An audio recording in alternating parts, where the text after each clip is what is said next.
할렐루야. 우리 힘차게 한번 선포하겠습니다. 우리 다 같이 두 주먹 불끈 쥐시고 예수 이름에 능력이 있습니다. 할렐루야. 할렐루야. 여러분 예수 이름에 능력이 있음을 믿으십니까? 여러분 그 믿음으로 사셨으면 좋겠어요.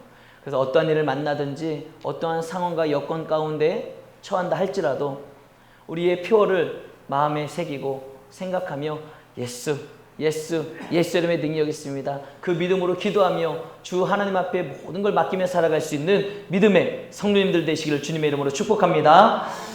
오늘 우리는 본문을 묵상하며 그리스도인의 관계에 대해서 함께 살펴보고자 합니다. 그리스도인의 관계. 여러분, 우리는 그리스도인입니다. 할렐루야. 여러분 잊지 마세요. 우리는 그리스도인이에요. 여러분, 그리스도인답게 관계를 맺으며 살아가야 되는 거예요. 한국인은 한국인답게 김치도 먹고 한식을 먹으며 살아가고, 외국인은 외국인답게 자신들의 나라의 음식을 먹으며 살아가고 있지 않습니까? 마찬가지로 우리는 그리스도인이라면 그리스도인답게 우리는 관계를 맺으며 살아가야 된다는 거예요. 그렇다면 그리스도인답게 맺는 관계는 어떠한 관계입니까? 바로 십자가의 관계를 맺어야 한다는 것이죠. 십자가의 관계. 여러분, 예수님이 십자가를 지심으로 하나님과, 거룩한 하나님과 죄인된 우리와의 관계를 회복시켜 주셨습니다. 할렐루야. 우리가 잘나서가 아니에요. 우리가 힘이 있어서도 아니고 우리가 똑똑해서도 아니고 오직 예수 그리스도의 십자가의 은혜가 있었기 때문에 우리는 하나님 앞에 나아갈 수 있는 담력을 얻게 된 것입니다. 예수님의 십자가가 없었다면 거룩하신 하나님과 죄인된 우리가 어떻게 화해할 수 있고 어떻게 화목할 수 있었겠냐 이거예요. 예수님의 십자가가 있었기 때문에 우리는 하나님 아버지와 화목할 수 있었다는 것입니다. 그러므로 우리도 십자가의 사랑으로 가족과 이웃과 교우들을 대하는 것이 우리 그리스도인들의 숙명이 된다는 것을 잊지 마시기를 바랍니다. 제가 며칠 전에 묵상 나눔을 올려드렸던 내용인데요. 지난주 수요일 큐티 본문이 레위기 25장 39절에서 55절까지의 말씀이었습니다. 그날 본문을 보면 이런 말씀이 있어요. 내 형제가 가난하게 되어 너에게 몸이 팔리거든 너는 그를 종으로 부리지 말라. 이 말씀을 하고 있습니다. 여러분, 이 말씀을 묵상하는데 돈보다도 그 무엇보다도 더 중요한 것이 바로 그 형제와의 관계라는 거예요. 그 사람과의 관계라는 것입니다. 만약에 그 사람보다, 그 형제 자매보다, 그 사람들의 관계보다 내가 돈을 더 중요시 여긴다면 어떻게 하겠습니까? 내가 빌려준 그 돈을 끝까지 받아내기 위해서 얼마나 형제 자매에게 험하게 굴겠냐 이거예요. 그러면 돈은 얻을 수 있을지 몰라도 여러분 어떻게 되겠어요? 그 이웃하고는, 그 형제 자매하고는요 영영 이별이에요. 그 관계가 유지가 될 수 없다라는 것이죠. 신앙생활의 꿀팁을 하나 드리고 넘어가고자 합니다. 여러분, 성도 간에는 돈 거래를 하지 마시길 바랍니다. 할렐루야. 성도 간에는 돈 거래하지 마세요. 돈을 꺼달라고도 하지 마시고요. 돈도 빌려주지 마세요. 여러분, 돈 거래를 잘못하면 어떤 일이 벌어집니까? 그 돈 거래로 말미암아 신앙도 잃어버리고 교회도 잃어버리고 그 사람과의 관계도 깨져버릴 수 있는 확률이 너무나도 많다는 거예요. 그래서 여러분들이 정말 빌려줄 거라면은요, 여러분들이 빌려줘도 받지 못해도 될 수 있는 금액이면 빌려주셔도 돼요. 예를 들어서 여러분들이 뭐 한 1,000만 원 정도 여유 자금이 있어. 근데 우리 성도님 중에 집사님 미안한데 나 급한데 10만 원만 좀 빌려줄 수 있어? 그러면 그 10만 원을 빌려줬을 때 만약에 그 10만 원을 내가 받지 못해도 괜찮다. 그러면 빌려주시는 거예요. 그런데 내가 10,000원이라도 빌려줬는데 그 10,000원을 내가 못 받으면 나는 미칠 것 같다. 그러면 여러분 빌려주지 마세요. 무슨 말씀인지 이해가 되셨나요? 이건 그냥 신앙생활의 꿀팁입니다. 그래서 신앙생활하면서 우리가 성도 간에는 돈 거래를 하지 않는 것이 깨끗하고 깔끔하고 우리가 교회도 지키고 신앙도 지키며 관계도 지키는 방법이라는 것을 잊지 마시길 바랍니다. 자, 다시 넘어와서 여러분 그날 제가 말씀을 묵상하면서 제가 그 생각을 했어요. 내가 관계 맺고 있는 많은 사람들의 얼굴을 떠올려 봤습니다. 그 묵상의 시간을 통해 내가 관계를 맺고 내가 함께 더불어 살아가는 사람들의 얼굴, 그러면서 나는 정말 그 사람들과 관계를 잘 맺고 있는 사람인가? 아니면 나의 유익을 위해 그 관계를 소홀히 하고 있지는 않은지, 아니면 사람들과의 관계에 있어서 나의 연약함과 부족함은 무엇인지 돌아보는 시간이었습니다. 그러나 그렇게 묵상을 하며 우리 주님께서 깨닫게 하신 말씀하신 것이 뭔지 아십니까? 그 무엇보다도 나와 관계 맺고 있는 아내, 부모님, 자녀들, 그리고 우리 은강교회 모든 교우들과 함께 목회하는 목사님들의 그 관계, 그들이 더 중요하다라는 거예요. 우리는 가끔가다 착각을 하죠. 내가 관계 맺고 있는 내 배우자보다, 우리 가족보다, 우리 교우들보다 이게 더 중요하다고 생각하는 착각이 들 때가 있다는 거예요. 그러나 여러분, 하나님의 말씀 우리들에게 주시는 내용은 뭐예요? 그 무엇보다도 형제 자매와의 관계가 더 중요하다는 거예요. 그래서 뭐라고 말씀하시는 겁니까? 너의 형제가, 여기서 말하는 형제는 교우들을 말하는 거예요. 함께하는 이스라엘 백성들을 말하는 것입니다. 내 형제가 가난하게 되어서 너에게 몸이 팔리거든 너는 그를 종으로 부리지 말라는 거예요. 여러분, 세상의 법칙, 세상의 가치관은요, 내가 돈을 빌려줬는데 그 사람이 돈을 갚지 못해? 그러면 그 사람이 어떻게 되는 거예요? 몸빵이라도 해야 되는 거예요. 그게 세상의 순리고 세상의 가치관입니다. 그러나 우리 그리스도인들은 세상의 가치관으로 살아가는 것이 아니라 예수님이 주신 말씀, 하나님의 법칙으로 살아가야 되는 것 아니겠습니까? 하나님의 법칙은 뭐예요? 형제가 돈이 없어 가난해져서 너에게 종으로 팔렸을 때 너는 그래도 그를 종으로 삼지 말아라. 세상의 가치관은 돈이 더 중요하니까 형제고 나발이고 그냥 종으로 삼으면 되는 것이지만, 하나님의 말씀, 우리 그리스도인들이 가져야 될 가치관은 뭐예요? 돈보다도 그 무엇보다도 중요한 게 바로 형제 자매와의 관계라는 거예요. 그것이 더 중요하다고, 더 소중한 것이다라는 것을 우리들에게 말씀하고 있다는 것이죠.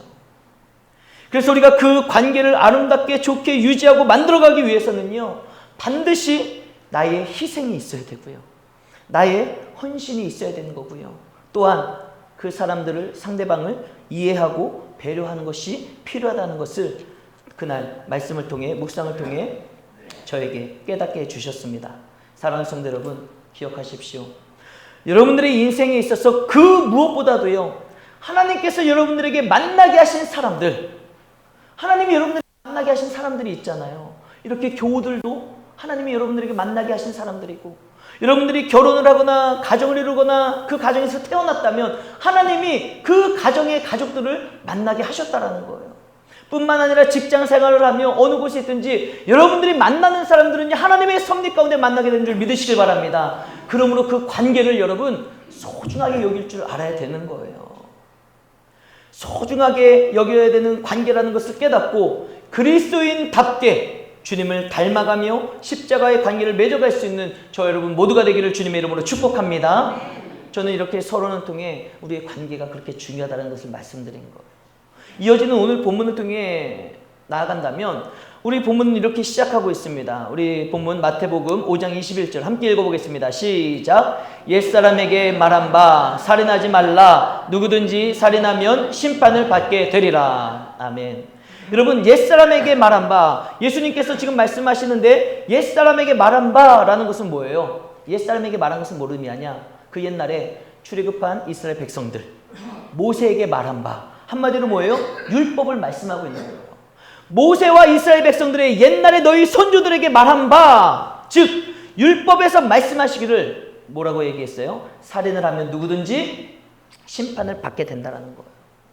여러분, 살인을 하면 안 된다라는 율법이 있죠. 살인하지 말라. 십계명이 분명히 있습니다.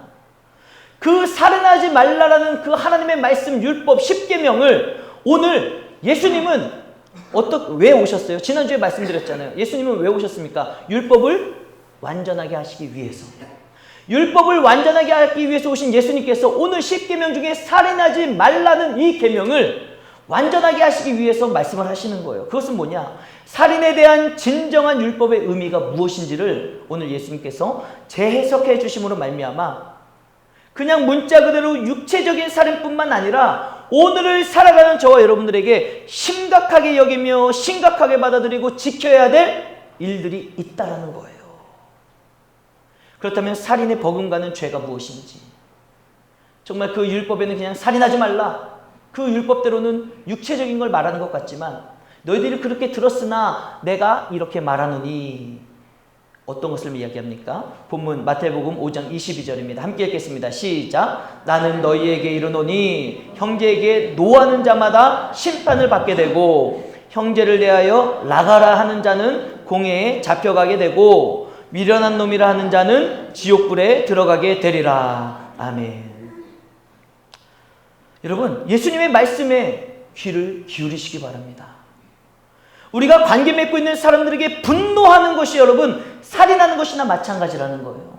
옛날 율법에는 살인하지 말라 한마디로 얘기했지만 나는 다시 너희들에게 말하노니 바로 이웃들에게 분노하는 사람, 노하는 사람이 심판을 받는다는 건 뭐예요? 살인자가 심판을 받듯이 똑같다는 거예요. 분노하는 사람, 노하는 사람이 살인하는 것이나 마찬가지라는 것이고요. 우리가 관계 맺고 있는 사람에게 나가라 하거나 미련한 놈이라 하는 것이 뭐예요? 살인을 하는 것이나 마찬가지라는 것입니다. 여러분, 사람이 분노하면 그 분노하면은요, 그 분노가 폭행으로 이어질 수도 있는 것이고 그 분노가 어떠한 것을 파손시키는 것으로 이어질 수도 있는 거예요. 여러분, 우리 한번 솔직해져 보실까요? 여러분, 화딱지 나가지고 뭔가 때려부셔 본 적 있으십니까?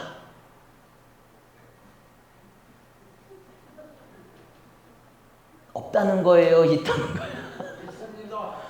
할렐루야! 저도 있어요. 있다니까 저도 자신 있게 뭐 자신 있으면 안 될 일이지만 여러분, 화딱지가 나면 아마 뭔가를 때려 부셔 본 적이 있을 겁니다. 뭐 사소하게 뭐 종이컵이라도 이렇게 하거나 아니면 벽을 한번 팍 쳐가지고 벽을 빵꾸를 낸다거나. 저도 저희 아내가 저 뒤에서 저를 쳐다보고 있어서 정말 부끄러운데 저도 참, 그래서 저는 부실 때 쓸데없는 것만 부셔요. 소중한 귀중한 건 절대로 안 부십니다. 여러분, 우리가 분노를 하잖아요.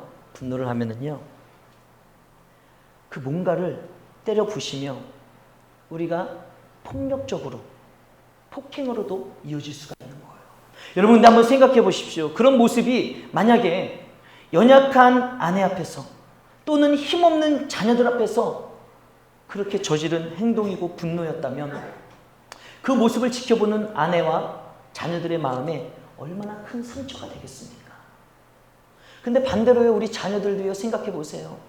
우리 엄마 아빠가 나를 그렇게 애지중지 키워주셨는데 그 부모 앞에서 내가 분노해가지고 뭔가를 막 욕을 하고 때려부시고 막 표출한다면 그런 자녀를 보는 부모의 마음도 얼마나 찢어지겠냐 이거예요.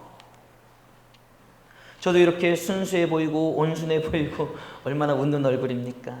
그러나 저도요, 사실 고백하자면 성질이 얼마나 못됐는지 몰라요. 화딱지가 나면요, 진짜 물불을 안 가리고 살 때가 있었습니다. 그러나 여러분, 저는 자신 있게 말씀드릴 수 있는 게 뭐냐면은 제가 큐티 목회를 하며 큐티를 하기 시작하면서요, 말씀으로 나의 그 못된 성질머리들, 못된 인격들이요, 다듬어 가다 보니 요즘은 얼마나 새 사람이 됐는지 모릅니다. 사랑하는 성도 여러분, 가족과 이웃과 교우들에게 분노했던 여러분들의 그 모난 부분들이 오늘 이 시간 말씀을 듣고 깨달아져 싹 다 다듬어지고 새롭게 되기를 주님의 이름으로 축복합니다. 그래서 귀한 사람들, 여러분 주변에 있는 사람들 얼마나 귀합니까?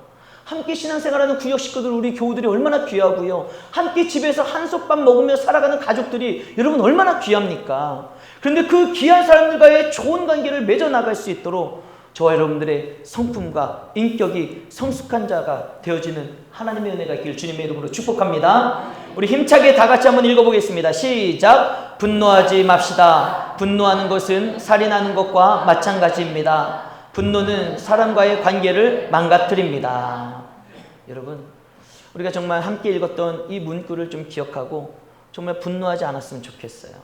분노할 일이 생긴다 할지라도 여러분, 오늘 이 말씀을 기억하면서 그래, 내가 분노하는 것은 살인죄나 마찬가지고 하나님 앞에 심판받을 일이라는 것을 우리가 마음에 새기고 점점 여러분들의 분노가 말씀으로 잠잠해지고 그 성난 파도들이 잠잠하라, 예수님의 말씀에 잠잠해졌던 것처럼 여러분들의 성난 분노와 그 인격이 예수 그리스도의 말씀으로 잠잠해질 수 있는 저 여러분들에게 주님의 이름으로 축복합니다.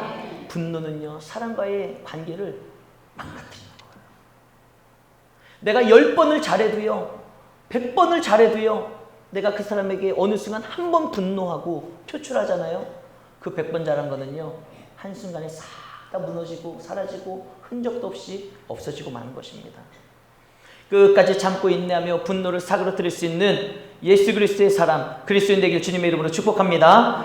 또 한 가지 예수님의 말씀에 우리는요, 귀를 기울여야 될 것이 있습니다. 주변 사람들에게 나가라 하는 자와 미련한 놈이라고 하는 자 또한 살인에 버금가는 죄라는 것을 우리는 잊지 말아야 돼요.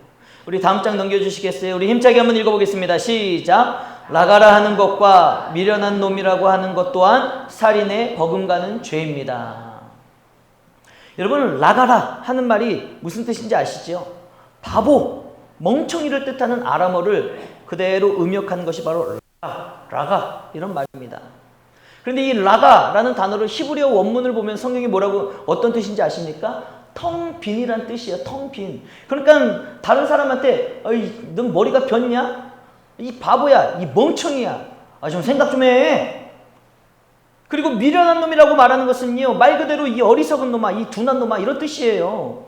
그러니 바보, 멍청이라는 라가라는 말과 미련한 놈이라고 하는 것은 뭐예요? 일맥상통하고 똑같은 말이라는 것 아니겠습니까? 여러분, 우리가 이렇게 살아가다 보면 다른 사람들에게, 누군가에게, 아니면 가까이 있는 아내에게, 남편에게, 자녀들에게 야, 이 바보야, 이 멍청이야, 이 미련한 놈아 하는 것이 얼마나 큰 죄인지 모른다는 거예요. 여러분, 우리가 이 바보, 멍청이, 미련한 놈, 라가라, 미련한 놈, 이 단어에만 집중할 것이 아니라 그런 단어를 사용하는 사람이 어떤 마음을 가지고 있길래 그런 말을 하느냐, 여기에 집중을 해봐야 되는 거예요. 여러분, 이것은 뭐예요? 상대방을 굉장히 모욕하는 말이죠.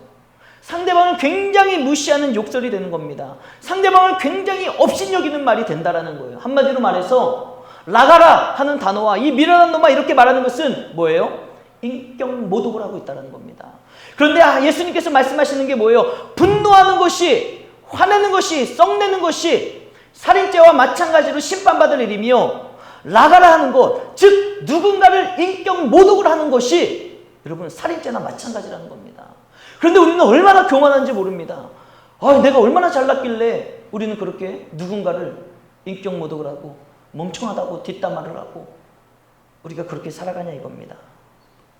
사랑하는 성도 여러분, 우리는 주변 사람들과 정말 좋은 관계를 만들어 가려면 상대방을 무시하는 마음, 업신여기는 마음, 그리고 상대방을 가볍게 여기며 함부로 말하고 행동하는 것을 끊어야 될 줄로 믿습니다. 우리가 끊어야 될 것은 술과 담배만이 아니에요. 마약만이 아닙니다. 여러분, 우리가 끊어야 될 것은 우리의 못된 말과 행동, 업신여기고 인격 모독하던 그 모든 것들도 우리는 반드시 끊어내고 멈춰야 된다는 것이죠.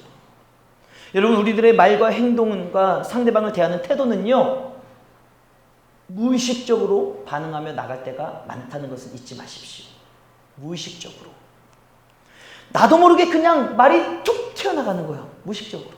나도 모르게 뭔가 들을 때 나도 모르게 인상이 찌푸려지고 나도 모르게 반응하는 태도가 어떻게 해요? 무의식적으로 나가는 거예요. 왜 그런지 아십니까? 왜 그런지 아세요? 우리의 말과 태도는요, 오랜 세월의 시간을 거치면서 반복되고 또 반복되어지면서 그것이 무의식 세계에서 내 인격이 돼버리고 만 거예요. 하루아침에 그렇게 말을 함부로 하는 사람이 태어나지 않습니다. 어려서부터 말을 그렇게 하다 보니 자연스럽게 그게 내 인격이 되고, 그러다 보니 그냥 너무너무 무의식적으로 자연스럽게 그런 말투, 그런 단어, 그런 표정, 그런 모습이 나타나게 돼 있다는 거예요. 그러므로 여러분, 이걸 아셔야 돼요. 우리의 말과 태도가 변화되기 위해서는요, 그만큼 많은 시간이 필요하다는 겁니다. 오늘 이 말씀을 들었다고 해가지고 야, 그래, 내가 누군가에게 업신여기면 안 되지, 함부로 말하면 안 되지, 이 말씀을 결단했다고 해서 오늘 하루는 지킬 수 있겠죠. 그러나 내일 되면 어떻게 될까요? 또 옛사람의 모습이 그냥 튀어나오는 거예요. 나도 모르게 무의식적으로 튀어나오는 거예요. 그러니 여러분, 포기하지 마시기를 주님의 이름으로 축복합니다. 말씀 들었는데 뭐 또 변화되는 게 없네, 또 그래버리네. 여러분, 그럴 수밖에 없어요. 그동안 살아온 세월이 있고 살아온 말투가 있는데 그것이 어떻게 하루아침에 바뀌겠냐 이거예요. 우리가 영의 사람으로 바뀌고 영적인 말로 바뀌고 순한 말로 바뀌고 우리의 언행이 바뀌기 위해서는요, 또 그만큼 많은 시간이 필요하다는 거예요. 그래서 매일매일의 큐티가 필요한 것이고 매일매일의 말씀의 묵상이 필요한 것입니다. 오늘도 큐티하며 말씀 묵상을 통해 나의 모난 부분을 또 다듬어가고, 내일 실패한다 할지라도 그날 다시 또 다듬어가고 또 다듬어가고 여러분 오늘도 내일도 모레도 계속해서 또 우리는 의식하고 우리의 말투와 우리의 행동, 태도를 고쳐나가고 또 고쳐나가야 된다는 사실입니다.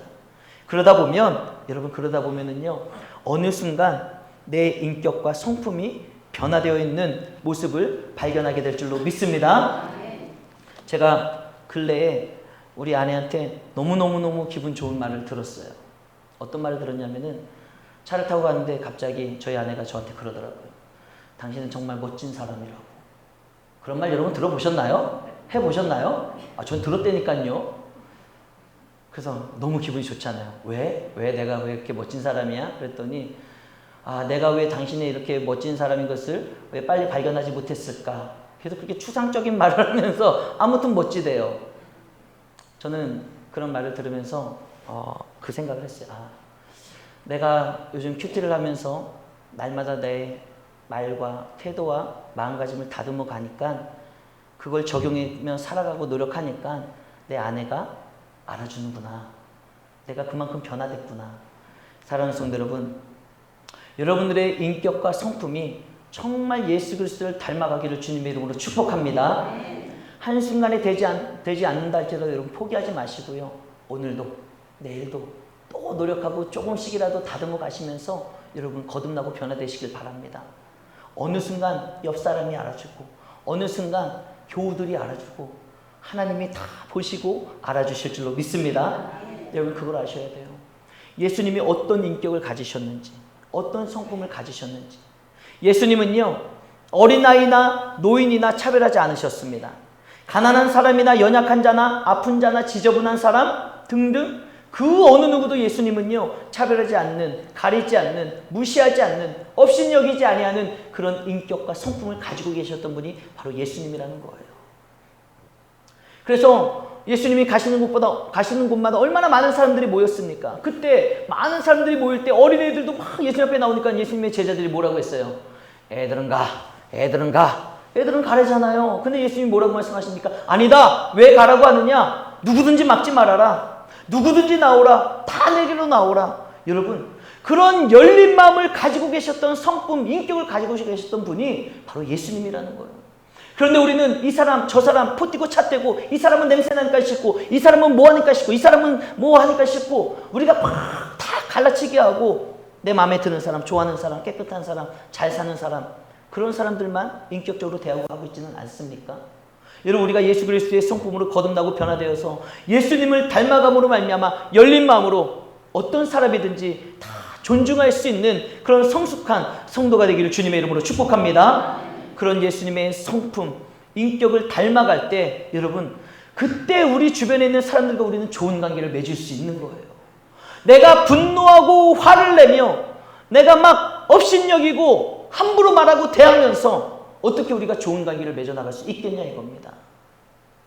적용을 위한 묵상의 질문입니다. 우리 다 같이 한번 읽어보겠습니다. 시작. 나의 욱하는 성질과 참지 못하는 분노는 무엇인가? 나의 성품과 인격은 몇 점인가? 나는 다른 사람을 업신여기거나 말을 함부로 하는 사람인가 아닌가? 여러분 오늘 말씀을 들었다면 먼저 이 첫 번째 적용을 위한 묵상의 질문을 살펴보시길 바랍니다. 여러분들은 누구에게 분노를 하며 누구에게 참지 못하며 살아가고 계십니까? 제가 우리 은강교회 와서 9년 동안 목회하면서 여러분들에게 막 분노하고 막 화내는 것을 보신 적이 있으십니까? 아마 거의 없을 거예요. 왜냐? 저는 항상 인지를 하잖아요. 내가 목사인데 어떻게 성령들과 싸우고 어떻게 성령들에게 분노하고 막 화를 내고 하겠습니까? 그런데요. 집에 가서는 아내에게 분노를 한다는 거예요. 집에 가서 자녀들에게는 분노를 하는 연약한 인간이라는 겁니다. 마찬가지로 여러분들이 교회 안에서는 저한테는 분노하지 않는다 할지라도 여러분들도 누군가에게는 분노를 쏟아내며 화를 내며 살아가고 계시지는 않습니까? 여러분 우리가 그 상대방을 찾아내야 되는 거예요. 내가 업신여기고 함부로 말하고 내 태도가 어떤지 내가 누구에게 자꾸만 분노하고 막 화를 내는지 찾아내야지 그 사람과의 관계를 아름답게 맺어나가기 위해 내가 분노하던 것을 잠잠케 하고 예수 이름으로 나아가야 되는 것 아니겠습니까? 여러분들의 성품과 인격은 몇 점이나 주실 수 있겠습니까? 스스로 생각할 때 나의 인격, 나의 성품, 내가 사람들을 대하는 말과 행동과 태도 그런 것들을 종합해 볼 때 여러분들은 여러분 자신에게 몇 점의 점수를 주시겠냐 이거예요. 사랑하는 성도 여러분, 우리가 말씀을 듣는 것도 중요하지만 여러분 진짜 중요한 것은 무엇입니까? 오늘 주신 말씀이 내 삶에 적용이 돼야 된다는 거예요. 할렐루야. 말씀을 듣는 것으로 끝나는 것이 아니라 반드시 내 삶에 적용이 하나라도 이루어져야 된다는 거예요. 여러분들의 욱하는 성질과 참지 못하는 분노가 그 모든 악한 영이 예수 그리스도의 이름으로 떠나가기를 주님의 이름으로 축복합니다. 그리고 다른 사람을 업신여기며 무시하고 함부로 대했던 여러분들의 그 인격과 성품이 변화되어져서 정말 예수 그리스도를 닮아가는 참된 그리스도인 주님의 이름으로 축복합니다. 여러분들이 만약에 지난날 삶 가운데 분노를 하는 사람이었다면, 그리고 여러분들이 누군가를 인격 모독하고 뒷담화를 하며 그런 부족함과 연약함으로 살아갔던 사람이라면 여러분 오늘 결론의 말씀을 잘 들으시길 바랍니다. 오늘 결론의 말씀은 이거예요. 마지막으로 우리 주님께서 주변 사람들과 좋은 관계를 맺기 위해서는 반드시 해야 될 일이 있다라고 오늘 말씀을 하고 있습니다. 그게 뭐냐? 본문 마태복음 5장 23절에서 24절 함께 읽겠습니다. 시작. 그러므로 예물을 제단에 드리려다가 거기서 내 형제에게 원망 들을 만한 일이 있는 것이 생각나거든 예물을 제단 앞에 두고 먼저 가서 형제와 화목하고 그 후에 와서 예물을 드리라. 아멘. 여러분, 누군가에게 원망 들을 만한 일이 있다면 뭐 하라는 거예요? 반드시 해결하라는 거예요. 그 문제를 해결을 하라는 겁니다. 그냥 구렁이 담 넘어가듯이 그냥 훅 넘어가면 안 된다는 거예요. 누군가가 나를 원망한다면 그것은 무엇입니까? 뭐예요? 누군가 나를 원망한다는 건 뭐예요? 누군가가 지금 나 때문에 화가 난 거예요. 상처를 받은 거예요. 다른 사람을 내가 화나게 했다면 여러분 어떻게 하라는 거예요? 그 화를 풀어주라는 거예요. 그냥 에이 네가 알아서 해결해. 뭐 시간이 지나면 되겠지. 이게 아니라 우리 그리스도인들은요. 예배를 드리러 나왔다가도 헌금을 드리고 예배를 드리기 전에 지난 한 주간을 돌아봤더니 내가 누군가의 마음을 상처되게 함부로 말했구나. 지금 내 아내가 나 때문에 잔뜩 화가 나 있구나. 그럼 어떻게 하라는 거예요? 먼저 가서 화해하고 그리고 와서 나와 예배를 드리라는 것 아니겠습니까? 여러분, 이것이 바로 예수님이 저와 여러분들에게 주시는 메시지, 가르침의 말씀입니다. 그래서 오늘 본문 24절을 통해 예수님은 형제와 화목하라고 말씀을 하고 있는 것이고요. 25절에서 급히 사화하라. 여러분, 사화하라는 것은요, 화목하고 화해하라는 것을 사화하라고 말씀하고 있는 것입니다. 사랑하는 성도 여러분, 우리는 그리스도인입니다. 할렐루야. 아멘. 서론에서 시작할 때 우리는 뭐라고 했어요? 그리스도인이라고 시작을 했습니다. 우리는 그리스도인으로서 예수님을 닮아가며 예수님을 따라가는 사람이 바로 그리스도인이라는 것을 잊지 마시길 바랍니다. 그런 우리가, 예수님을 닮아가야 될 우리가 누군가에게 원망 들을 만한 일을 하며 누군가를 화내게 한다는 것을 여러분 잘못된 일이라는 것을 우리는 깨달아야 되는 거예요. 그러므로 우리는 반드시 나로 인해 서운함을 느끼는 사람이 있다든지, 나로 인해 누군가가 화가 났다든지, 나로 인해 누군가가 억울한 사람이 있다면 우리는 그 사람을 먼저 찾아가 용서를 구하고 화해하며 그 화를 달래주고 풀어줄 수 있는 그런 말씀의 적용이 일어나는 삶이 될 줄 믿습니다.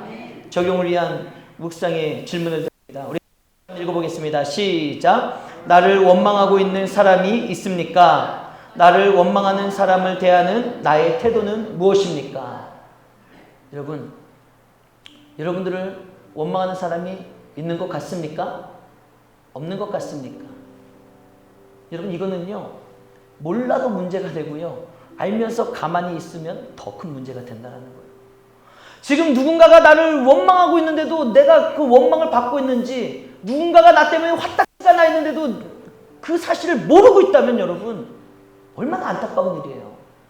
누군가는 지금 나 때문에 지금 막 화가 나가지고 막 억울하고 밤잠을 못 자고 있는데 그 사실조차도 깨닫지 못하고 알지 못한다면 여러분 얼마나 안타까운 일입니까? 또한 내가 생각해보니 누군가가 나 때문에 지금 이럴 것 같아. 서운할 것 같아. 화가 났을 것 같아. 섭섭할 것 같아. 이거를 알면서도 내가 아무런 조치도 취하지 않고 있다면 여러분 그것 또한 예수님이 말씀하시는 살인죄나 마찬가지 아니겠습니까? 우리는 예수님의 말씀대로 나를 원망하는 사람에게 먼저 찾아가 그 화를 풀어줄 수 있어야 되는 거예요. 그런데 여러분, 사실 그 일이 얼마나 어렵습니까? 얼마나 어려워요. 내가 먼저 찾아가서 미안하다고 용서를 구하고 화를 풀어주고 달래주고 내가 낮아지고 죽어지는 게 여러분 얼마나 어렵습니까? 그런데요, 그 어려운 일 같은 먼저 다가가는 것과 먼저 손 내밀고 먼저 화해할 수 있는 방법이 있습니다. 할렐루야! 할렐루야! 방법이 있다니까요. 희소식 아닙니까? 이 방법을 모르면 여러분들 어떻게 해결하겠습니까? 제가 방법을 가르쳐 드리겠습니다. 여러분, 그 방법이 뭔지 아세요? 우리 다 같이 한번 화면을 보시면서 힘차게 읽어보겠습니다. 시작! 내 죄를 보는 것입니다. 할렐루야! 여러분, 그 방법, 내가 먼저 다가갈 수 있는 방법, 내가 먼저 손 내밀 수 있는 방법, 내가 먼저 화해를 청할 수 있는 방법은 뭐예요? 내 죄를 보는 거예요. 내 죄를 보는 것입니다. 여러분, 우리가 화해하지 못하고 손 내밀지 못하고 먼저 다가가지 못하는 이유가 뭐예요?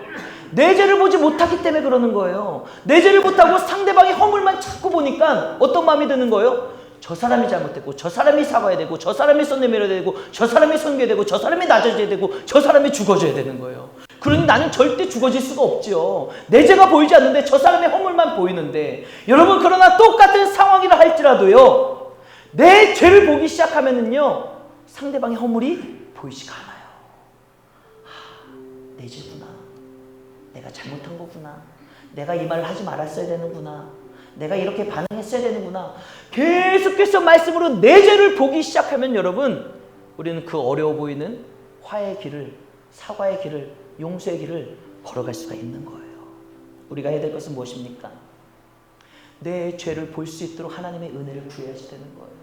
상대방이 허물을 보는 것이 아니라, 하나님, 이와 같은 사건 속에서, 저 사람과의 관계 속에서 내 죄와 내 잘못과 나의 들보를 볼 수 있는 은혜를 허락하여 주시옵소서. 이 기도하는 마음으로 내 자신의 죄를 보기 시작한다면 여러분, 그 사람이 나에게 무슨 말을 했든 어떻게 했든지 우리는 먼저 다가갈 수가 있어요. 그 길이 열리게 되어 있습니다. 그러면 우리는 힘들어도 그 길을 걸어가는 거예요. 순종하는 거예요. 그때 여러분들의 가정이 회복되는 역사가 일어나고요. 그 길을 순종의 마음으로 걸어갈 때 교회가 회복되고 화목되어지며 깨어졌던 모든 관계가 하나님의 은혜 안에서 회복되어지게 될 줄로 믿습니다. 우리가 그 마음을 가지고 이 시간에 함께 찬양하며 결단의 자리로 나아갔으면 좋겠습니다.